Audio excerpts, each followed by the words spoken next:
नमस्कार। आप सभी का पुनः एक बार स्वागत है ऑनलाइन क्लास में।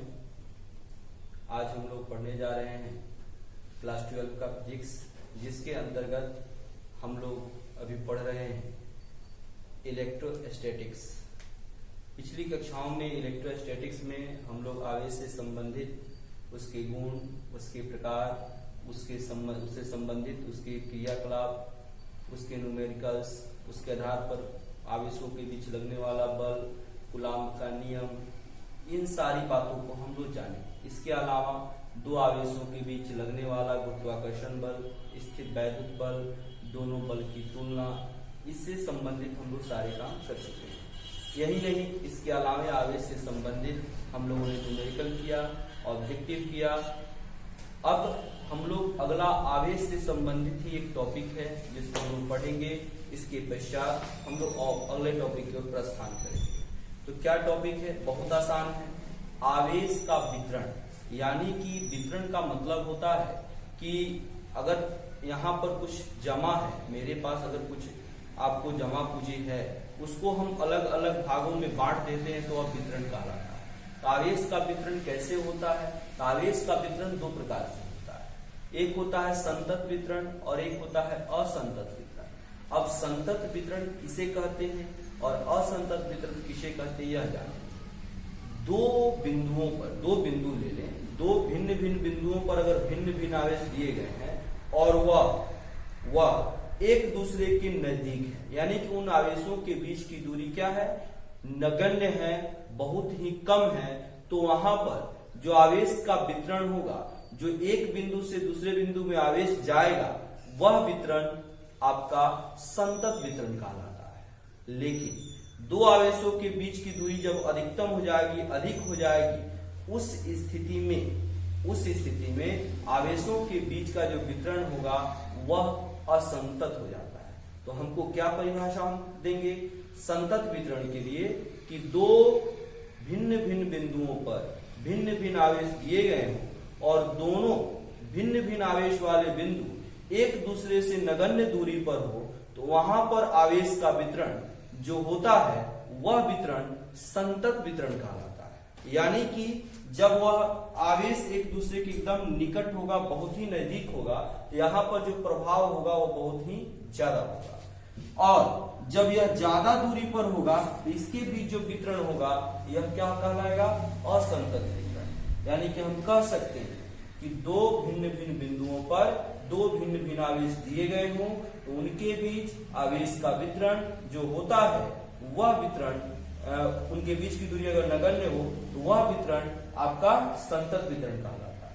एवं असंतत वितरण के लिए हम कह सकते हैं कि दो भिन्न भिन्न बिंदुओं पर अगर दो भिन्न भिन्न आवेश दिए गए हों और आवेशों के बीच की दूरी अधिकतम ज्यादा हो, तो उन आवेशों के बीच जो वितरण होता है उस वितरण को हम असंतत वितरण कहते हैं। यह भी आवेश से संबंधित ही आपका बात था। यह परिभाषिक टर्म है, डिफिनेशन वाली टर्म है। इसका आपको परिभाषा देना है, इसके बारे में आपको समझ करके काम करना है। अब हम आवेश को छोड़ करके आगे अगला टर्म पढ़ेंगे। तो आइए जानते हैं अगला टर्म। तो अगला जो हमारा पद है हमको पढ़ना विद्युतीय क्षेत्र। यहाँ पर देखिए दो टर्म है, एक है विद्युतीय और एक है क्षेत्र। क्षेत्र का अभिप्राय, फील्ड का अभिप्राय सीमा से भी है, यानी कि आप क्षेत्र को समझ सकते हैं कि जो टर्म जिसके साथ क्षेत्र आ रहा है उसका बाउंड्री, उसका सीमा, तो प्रत्येक व्यक्ति का, प्रत्येक आपका स्पेस है, प्रत्येक जो सतह है उस सब का एक सीमा होता है। जैसे हम जिस कमरे में हैं उसका भी एक सीमा होता है, हम जिस गांव में रहते हैं उसका भी एक सीमा होता है, हम जिस घर में रहते हैं उसका भी एक सीमा होता है। तो सीमा का मतलब यह हो गया कि जहां तक उस सीमा से संबंधित, क्षेत्र से संबंधित जो पद होता है वह अपने प्रभाव को रखता है, दिखाता है, वही उसका सीमा कहलाता है। जैसे ठंडे के दिन में अगर हम आग के समीप रहते हैं तो आग की गर्मी जहां तक महसूस हमें होती है तो हम कहते हैं कि यह जो आप आग सेक रहे हैं, इस आग की सीमा यहां तक है क्योंकि उसकी गर्मी वहां तक आ रही है। तो देखिए यहाँ पे दो टर्म है, एक विद्युतीय और एक क्षेत्र। विद्युत का मतलब होता है आवेश और क्षेत्र का मतलब होता है सीमा। यानी कि आवेश, किसी भी बिंदु पर जो आवेश होता है वह आवेश जहां तक अपने आकर्षण या प्रतिकर्षण बल को दिखाता है या उस बल को जहां तक महसूस किया जाता है वहीं उसका सीमा कहलाता है। यानी हम ऐसे भी कह सकते हैं सामान्य वर्ड में। अब देखिए यहाँ पे दो तरह से हम परिभाषा लिख सकते हैं, लिखते हैं किसी कोई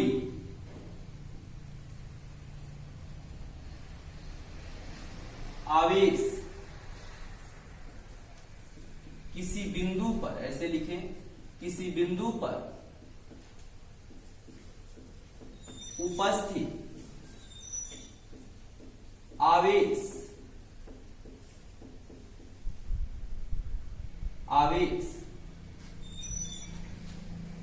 जहां तक अपने प्रभाव को दिखाता है वह उसका विद्युतीय क्षेत्र कहलाता है। विद्युतीय क्षेत्र कहलाता है। और भी तरीका है इसकी परिभाषा को लिखने का, कैसे लिख सकते हैं, कैसे बता सकते हैं। तो किसी बिंदु पर उपस्थित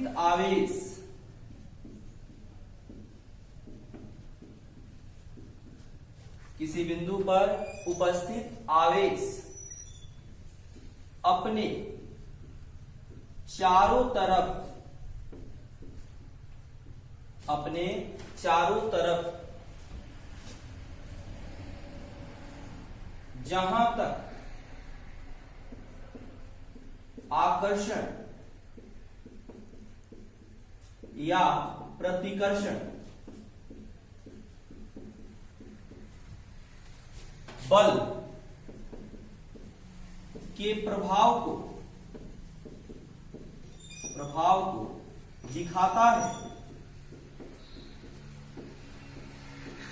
वह विद्युतीय क्षेत्र कहलाता है। विद्युतीय क्षेत्र कहलाता है। और भी हम सामान्य शब्द में चाहे तो लिख सकते हैं, ये हम ऐसे भी लिख सकते हैं, किसी दिए गए बिंदु आवेश पर अनुभव किया गया बल या जो बल अनुभव किया जाता है वह उसका क्या कहलाता है, विद्युतीय क्षेत्र कहलाता है ना। यानी किसी बिंदु आवेश पर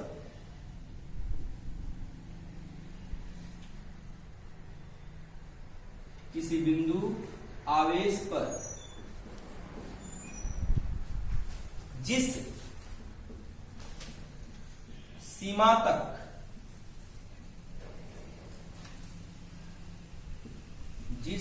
तक बल का प्रभाव होता है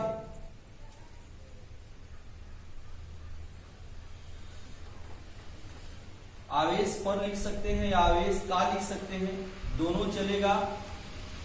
जिस सीमा तक बल का प्रभाव होता है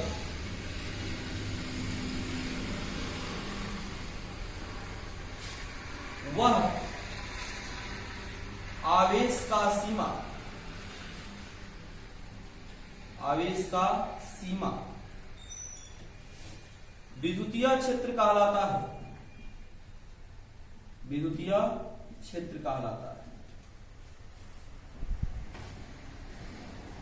हम समान वे में कह सकते हैं कि कोई भी बिंदु आवेश अपने चारों तरफ जिस बिंदु तक अपने प्रभाव को दिखाता है या अपने बल के प्रभाव को दिखाता है या आकर्षण या प्रतिकर्षण के प्रभाव को दिखाता है, वह क्षेत्र उसका विद्युतीय क्षेत्र कहलाता है। यानी कि क्षेत्र का मतलब सीमा से है, विद्युत का मतलब आवेश होता है। तो आपको कोई भी चीज दिया जाए, जैसे गुरुत्वीय क्षेत्र दिया जाए, विद्युतीय क्षेत्र दिया जाए, चुंबकीय क्षेत्र दिया जाए, तो जिसके साथ भी क्षेत्र आएगा तो वह पद जहां तक अपने प्रभाव को दिखाता है वही उसका क्षेत्र कहलाता है। हम ऐसे बता सकते हैं। अब यहां पर आता है कि यह किस प्रकार की राशि है, तो हम बता सकते हैं, कह सकते हैं कि यह एक सदिश राशि है, सदिश राशि है जिसकी दिशा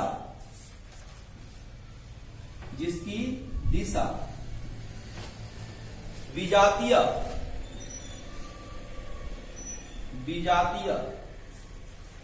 आवेशों की दिशा में एवं सजातीय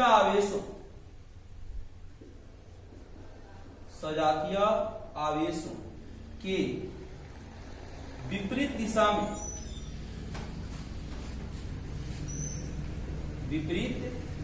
में होता है। इसे वेक्टर F से प्रकट करते हैं, वेक्टर F से प्रकट करते हैं। ठीक है, यानी कि यह एक सदिश है, इसका परिमाण भी होता है, कितना बल लगेगा, तो बल तो सदिश राशि है लेकिन इसका दिशा भी होगा, है ना, कि अगर विजातीय देगा तो उसके दिशा में होगा, दोनों आवेश एक दूसरे के दिशा में जाएंगे, और अगर सजातीय होगा तो दोनों एक दूसरे के विपरीत दिशा में जाएंगे। तो यह हो गया विद्युतीय क्षेत्र। अब इसमें जब बल लगेगा तो उसमें गति आएगा, तो कुछ तीव्रता होगा, तो कितने तीव्र से चलता है यह आवेश पर निर्भर करता है, उस पर लगने वाले बल पर निर्भर करता है। तो अब आता है अगला टर्म विद्युतीय क्षेत्र की तीव्रता। तो हम जानेंगे विद्युतीय क्षेत्र की तीव्रता क्या होती है। अगला जो हम लोग को पद पढ़ना है विद्युतीय क्षेत्र की तीव्रता। तीव्रता जब भी किसी चीज की तीव्रता होती है तो उसके ऊपर लगने वाले बल पर निर्भर करती है। यानी कि जो विद्युत होगा यानी कि आवेश होगा, तो विद्युतीय क्षेत्र के अंतर्गत कोई एक आवेश का एक क्षेत्र होगा, उस क्षेत्र के अंतर्गत जो आपका आवेश होगा उस पर लगने वाले बल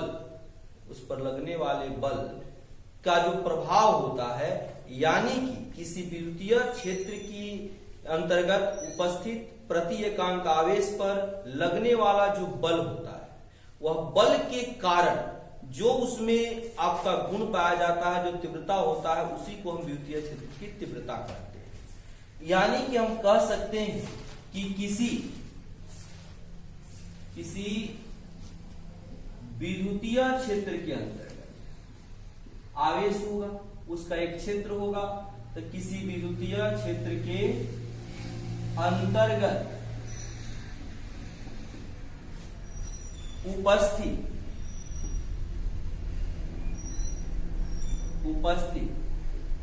प्रति एकांक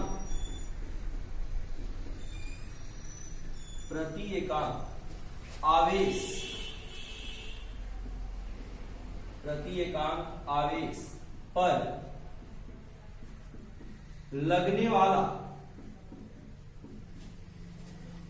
लगने वाला बल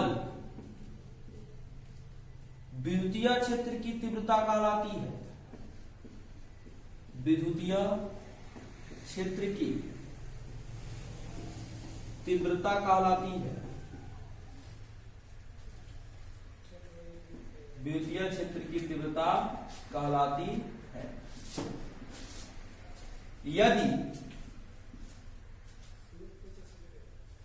यदि आवेश की मात्रा Q तथा उस पर लगने वाला बल F हो, FO।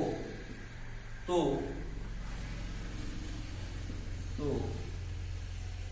विद्युतीय क्षेत्र की तीव्रता, विद्युतीय क्षेत्र की तीव्रता क्या होगा? प्रति एकांक आवेश कहने का मतलब 1 बटा आवेश और इंटू बल, यानी क्या होगा? यह हो जाएगा F/Q। इसको एक करते हैं। अब देखिए, यह विद्युतीय क्षेत्र की तीव्रता भी आपका एक सदिश राशि होता है जो विद्युतीय क्षेत्र के अनुसार कार्य करता है। इसको इंसेंट्रिसिटी कहते हैं, इसलिए इसको डिनोट करते हैं हम ई से, यानी कि यह भी एक सदिश राशि है, सदिश राशि है जिसकी दिशा विद्युतीय क्षेत्र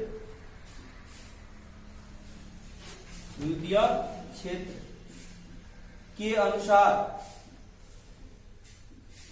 निर्धारित होती है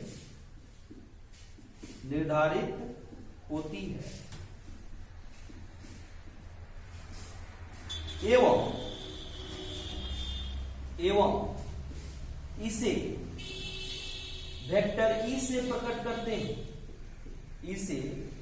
प्रकट करते हैं, यानी कि विद्युतीय क्षेत्र की जो तीव्रता है वह ई हो जाएगी। तो क्या लिखेंगे? इसलिए विद्युतीय क्षेत्र की तीव्रता ई बराबर वेक्टर F बटा Q। यह आपका विद्युतीय क्षेत्र की तीव्रता का सूत्र होगा। अब इसी सूत्र के माध्यम से हम इसका SI मात्रक जानेंगे और इसका विमीय सूत्र जानेंगे। फिर से समझ ले थोड़ा कि क्या होता है विद्युतीय क्षेत्र का तीव्रता। तो किसी विद्युतीय क्षेत्र के अंतर्गत अगर कोई आवेश होगा तो उस उपस्थित आवेश के प्रति एकांक मात्रा पर जो लगने वाला बल होगा वही विद्युतीय क्षेत्र का तीव्रता कहलाता है। यानी कि जब तक बल नहीं लगेगा तब तक तीव्रता का मान हम प्राप्त नहीं कर सकते। यानी कि प्रति एकांक आवेश पर लगने वाला बल क्या कहलाता है? विद्युतीय क्षेत्र का तीव्रता कहलाता है। यानी विद्युतीय क्षेत्र की तीव्रता बराबर बल बटा आवेश। यह एक सदिश राशि है जो विद्युतीय क्षेत्र के अनुसार कार्य करती है, इसलिए E बराबर F बटा Q हो गया। अब देखिए इसका मात्रक और विमीय सूत्र। तो अभी हमने जाना कि विद्युतीय क्षेत्र E बराबर F बटा Q होता है, यानी कि प्रति एकांक आवेश पर लगा हुआ जो बल होता है वही विद्युतीय क्षेत्र का तीव्रता कहलाता है। अब देखिए कि हम इसका SI मात्रक कैसे निकालेंगे, यानी कि E का SI मात्रक क्या होगा? तो F का मात्रक, क्यों? क्योंकि E बराबर होता है F/Q। तो F का मात्रक और बटा Q का मात्रक। तो F का मात्रक क्या होगा? F का मात्रक हुआ न्यूटन और Q का मात्रक क्या होगा? कूलाम। तो न्यूटन पर कूलाम या न्यूटन पर कूलाम वैसे भी लिख सकते हैं, या इसका मात्रक होता है वोल्ट पर मीटर। विद्युतीय क्षेत्र है। विद्युतीय क्षेत्र कहने का मतलब यह हो गया कि जब हम लोग विद्युत धारा में चलेंगे तो वहां के अकॉर्डिंग आप यहाँ निर्धारित कर सकते हैं। अभी यह नहीं आपको समझ में आएगा कि वोल्ट पर मीटर कैसे आया, लेकिन आप जाने कि विद्युतीय क्षेत्र की तीव्रता का मात्रक न्यूटन पर कूलाम होता है या वोल्ट पर मीटर होता है। इसका विमीय सूत्र भी ऐसे ही निकालेंगे। तो E का विमीय सूत्र क्या होगा? तो F का विमीय सूत्र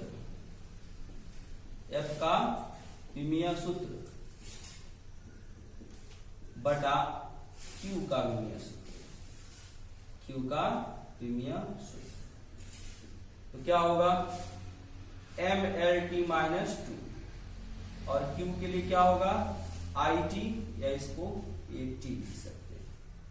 तो यह AT को जब ऊपर ले जाएंगे AT लिखिए चाहे IT लिखिए कोई दिक्कत नहीं है। तो MLT minus 2 A minus 1 T minus 1। यानी क्या हो जाएगा, m हो गया, l हो गया, t minus 2 minus 1 t minus 3 हो गया और a माइनस 1 हो गया। यही हो गया इसका विमीय सूत्र। या आगे पीछे हो सकता है कि आगे भी दिया हो, तो ऑप्शन देख करके इसको क्लियर कर लेंगे। यह हो गया, हम लोग जाने इसका भी विद्युतीय क्षेत्र की तीव्रता का परिभाषा सूत्र, उसका मात्रक और विमीय सूत्र। अब अगले क्लास में हम लोग पढ़ेंगे इससे संबंधित व्यंजक, या तो ऑब्जेक्टिव में पूछा जाता है।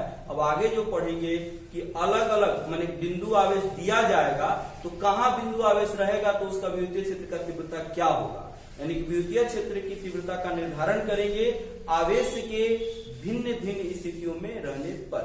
तो अगले क्लास में विद्युतीय क्षेत्र की तीव्रता का निर्धारण करेंगे।